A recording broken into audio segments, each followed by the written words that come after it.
नमस्कार, स्वागत है आपका दृष्टि न्यूज में। मैं आपके साथ काजल तिवारी। वैसे तो आज के दौर में मददगार बहुत हैं, बहुत से समाज सेवी हैं और समाज सेवी संस्थाएं हैं।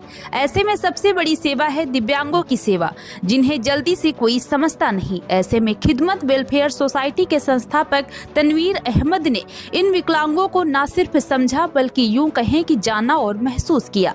देखिए इन वीडियो क्लिप्स में किस तरह के दिव्यांगों को स्वयं का रोजगार खोलने के लिए ट्रेनिंग दी जा रही है। साथ ही उन्हें हैंड रिक्शा व हैंड बैटरी रिक्शा के साथ साथ खेलकूद में भी आगे बढ़ाया जा रहा है। खिदमत वेलफेयर सोसाइटी के इन कार्यों को देखते हुए सरकार द्वारा संचालित समाज कल्याण विभाग ने भी खिदमत वेलफेयर सोसाइटी का हाथ थामते हुए दिव्यांगों के लिए बड़े कार्य कराए जा रहे हैं। आइए जानते हैं इंटरव्यू के दौरान क्या कुछ कहा तनवीर अहमद ने।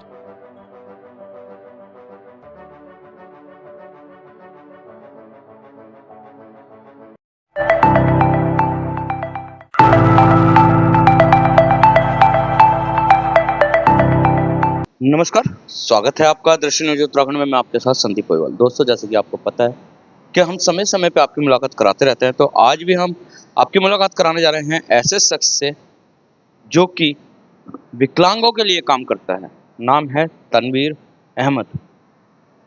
ट्रस्ट है इनकी खिदमत वेलफेयर सोसाइटी के नाम से। इसमें जो भी विकलांग होता है, हर संभव प्रयास होता है कि उसकी ज़्यादा से ज़्यादा मदद की जाए। आपको बता दें कि तनवीर अहमद जी भी एक विकलांग है और विकलांगों का दर्द क्या होता है इन्हें अच्छी तरीके से पता है, तब भी शायद ये विकलांगों की सेवा करने के लिए समक्ष हुए हैं। तो सबसे पहले तो आपका बहुत बहुत हम आभार व्यक्त करते हैं कि विकलांगों के बारे में, जिसके बारे में कोई नहीं सोचता, आपने सोचा तनवीर। जी, सोचना पड़ा, मजबूरी बन गई थी। मैं खुद दिव्यांग हूँ और दिव्यांग होते हुए जो प्रॉब्लमें फेस करी है, उससे एहसास हुआ कि जब हम लोग ये प्रॉब्लमें फेस कर रहे हैं तो और दिव्यांग भी ये समस्या झेल रहे होंगे। उन समस्याओं का निवारण करने के लिए ही हम लोगों ने जो है सोचा कि इस फील्ड में काम किया जाए, दिव्यांग लोगों के लिए काम किया जाए, जिसमें मेरे जो दोस्त लोग थे उन्होंने भी सहयोग किया और एक हम लोगों ने सोसाइटी रजिस्टर कराई, जिसके अंतर्गत अभी हम लोग दिव्यांग लोगों के लिए काम कर रहे हैं। अभी बात आ जाती है दिव्यांग लोगों के लिए काम कर रहे हैं। काम तो बहुत सारे लोग कर रहे हैं दिव्यांगों के लिए, लेकिन अगर जो बात करी जाए तनवीर की और बात करी जाए तनवीर की जो खिदमत वेलफेयर सोसाइटी है, जगह जगह एक तो मदद करना वो हो गया कि भाई रिक्शा दे दी है उन लोगों को, व्हील चेयर दे दी है, लेकिन आप जो है प्रशिक्षण भी करवा रहे हैं और कहीं ना कहीं आपकी वेलफेयर जो है वो जन कल्याण समाज से भी जुड़ गई है। तो ऐसे में बहुत टफ हो जाता है कि ट्रेनिंग भी करवाना है, फिर सहायता भी करनी, कैसे कर लेते हैं आप? सर, क्या है, जैसे आपने कहा उपकरण तो हेल्प हो ही रही है दिव्यांग लोगों की। अभी हमारे यहाँ गवर्नमेंट ने बहुत ज़्यादा सुधार कर दिए हैं। हर साल जो है 2-3 कैंप ऑर्गेनाइज होते हैं, जिसमें दिव्यांग लोगों को खुडी, छड़ी, बैसाखी, व्हील चेयर उपलब्ध हो रही है। उसमें हमारा दीवाना कोई बड़ी बात नहीं है, दिव्यांग खुद जाके कैंप से ले सकता है। लेकिन दिव्यांग लोगों को अभी जो हम जिला हरिद्वार में देख रहे हैं, वैसे तो सभी जगह, लेकिन हम लोग अभी जिला हरिद्वार में फोकस कर रहे हैं। यहाँ पे दिव्यांग लोगों को रोजगार की कमी है। रोजगार की कमी सबसे बड़ी कमी हो रही है, क्योंकि अगर दिव्यांग के पास रोजगार होगा तो वो एक छड़ी लेने के लिए कैंप में धक्के नहीं खाएगा, वो 300 रुपए की खुद खरीद लेगा। अगर उसके पास रोजगार होगा तो रोजगार से जोड़ने के लिए हम लोग यहाँ पे प्रशिक्षण करा रहे हैं।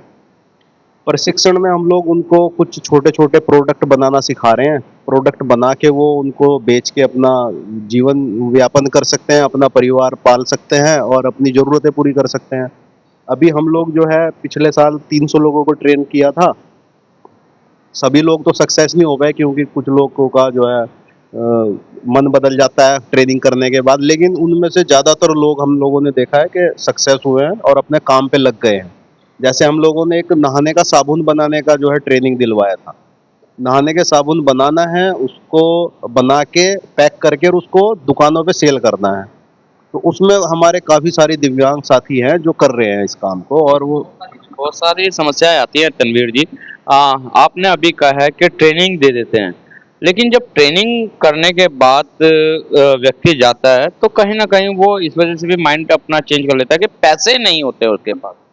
हाँ, पैसा नहीं होता, लेकिन स्टार्टिंग में जो सेटअप था वो 4,000 रुपये से इंडियन ऑयल कॉरपोरेशन ने हेल्प की है। 4,000 रुपये सभी दिव्यांग लोगों को दिए गए हैं कि वो अपना स्टार्टअप बना ले, मतलब जो सामग्री है वो खरीद ले और उससे वो थोड़ा थोड़ा अपना कमाना स्टार्ट कर ले। तो सर उसमें भी हम लोग हेल्प कर रहे हैं, हमारे साथ में जो और संस्थाएं हैं वो लोग सहयोग कर रहे हैं। तो कोशिश है कि भाई वैसे प्रॉब्लम है तो फेस करनी ही पड़ती है हम लोगों को भी और दिव्यांग लोगों को भी। अब तनवीर जी बात आई, अभी एग्जांपल फॉर साबुन की ही बात ले लो आप।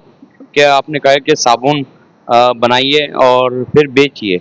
अगर तो हम साबुन की बात कर लेते हैं, क्योंकि प्रोडक्ट तो बहुत सारे हैं और बहुत सारे प्रोडक्ट ऐसे हैं कि मार्केट में पहले ही वैल्यू बनाए हुए हैं, तो ऐसे में हम अपना लोकल प्रोडक्ट कैसे सेल करें?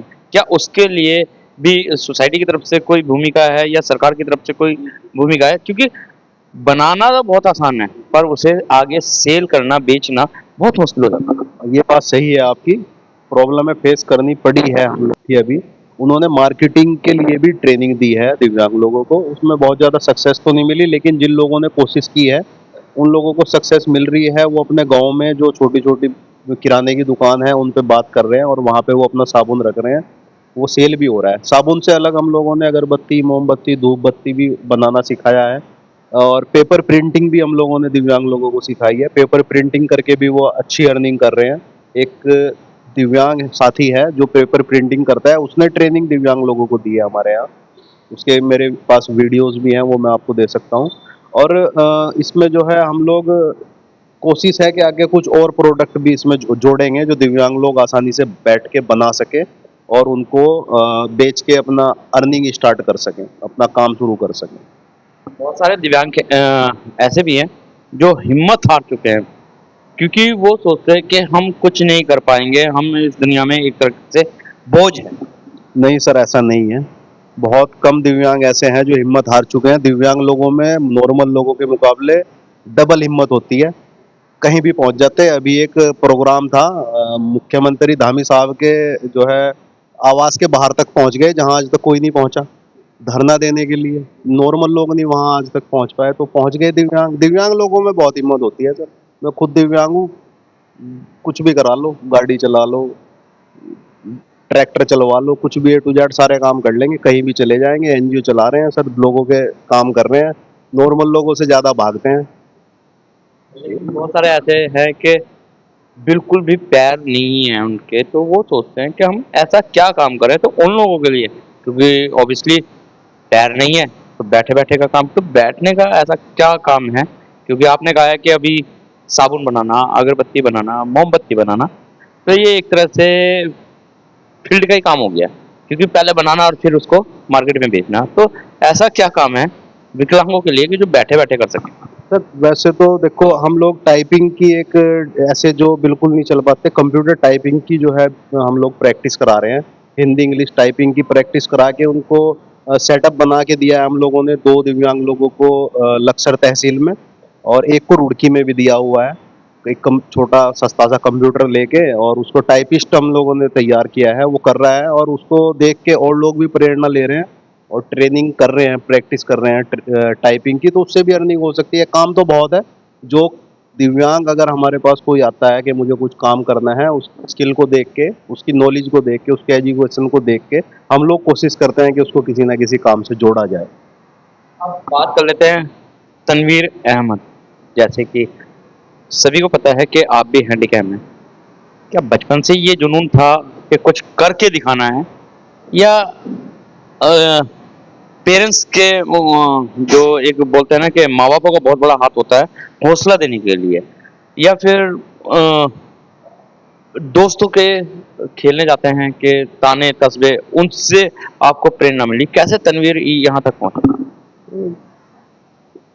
जब कमियां होती है तो थोड़ा सा सहानुभूति तो लोग दिखाते हैं, बोलते हैं क्या किया, क्या हो गया, कैसे हो गया, लेकिन ऐसा कुछ नहीं है। जो है संघर्ष करते गए और सब सही होता गया। सभी लोगों ने सहयोग किया है, माँ बाप भी सहयोग करते हैं, दोस्तों ने बहुत ज़्यादा सहयोग किया है, यहाँ तक लाने में दोस्तों का सहयोग है। मेरे 5-6 लोग दोस्त हैं जो इस संस्था में भी हैं और अभी भी वो नॉर्मल लोग हैं, उनको कोई डिसेबिलिटी नहीं है, लेकिन वो मेरा हर तरह से सहयोग करते हैं दिव्यांग लोगों की हेल्प के लिए, क्योंकि उन्होंने मेरी प्रॉब्लमों को देखा है, मेरी साथ रहे हैं। खालिद भाई है, शहनवाज भाई है, वैशाली अरोड़ा है, सुरेश चौहान है। सुरेश चौहान खुद दिव्यांग है, पूरा हेल्प करता है दिव्यांग लोगों की हर तरह से। और वाजिद भाई हैं, और जो है एक ममता नाम की लड़की है, दिव्यांग ही है। मांगे राम हैं, बहुत सारे ऐसे दिव्यांग लोग हैं जो हेल्प करते हैं। ये जो मेरे साथी हैं, उन्होंने मेरी प्रॉब्लम को देखते हुए मेरी साथ में जुड़ के काम किया है, मुझको पैसे से भी मदद की है, दिव्यांग लोगों को लाने ले जाने में मदद की है, एनजीओ को यहाँ तक पहुँचाने में मदद की है। उनका उसमें कोई अपना कोई वो नहीं है, कोई स्वार्थ। वो दिव्यांग लोगों की हेल्प के लिए और मेरी हेल्प के लिए उन्होंने इतना सहयोग किया है। चलिए, चलते चलते एक लास्ट सवाल, बचपन की कोई ऐसी याद जिससे आहत हुए हो? आहत तो बहुत सारी, जब दिव्यांग होता है तो आहत होने वाली तो बहुत सारी घटनाएं घट जाती है। ऐसा कुछ खास याद नहीं है, लेकिन जो है स्कूल जाने में बड़ी प्रॉब्लमें होती फेस करनी पड़ती थी, और कुछ भाई लोग सहयोग भी करते थे, कुछ नहीं भी करते थे। जब नहीं जा पाता था तो तब आहत होता था कि यार गलत हो गया मेरे साथ, सही होता तो मैं भी आज खुद से चला जाता, किसी दूसरे के सहारे ना जाके। तो होता था सर, अभी भी हो जाता है, कुछ घटनाएं घट जाती है, लेकिन सबको इग्नोर करके आगे बढ़ना है, क्या कर सकते हैं। बहुत बहुत धन्यवाद दृष्टि न्यूज में समय देने के लिए। तो ये थे हमारे साथ तनवीर अहमद, जिन्होंने विकलांगों का सहारा बने और विकलांगों के लिए इतने आयाम खोले कि विकलांग भी अपने आप को असहाय महसूस ना करें, क्योंकि बहुत दर्द होता है कि जब आहत होती है और ये सोचा जाता है और भगवान को कोसा जाता है कि काश हम भी सही होते। लेकिन तनवीर ने हर वो मुमकिन कोशिश करी और इनका साथ बताया जाता है कि दोस्तों ने ज्यादा दिया है। तो बने रहे दृष्टि न्यूज में, मिलवाते रहेंगे इसी तरीके के खास शख्सों से। जब तक के लिए दीजिए इजाजत। जय हिंद, जय भारत, जय उत्तराखंड।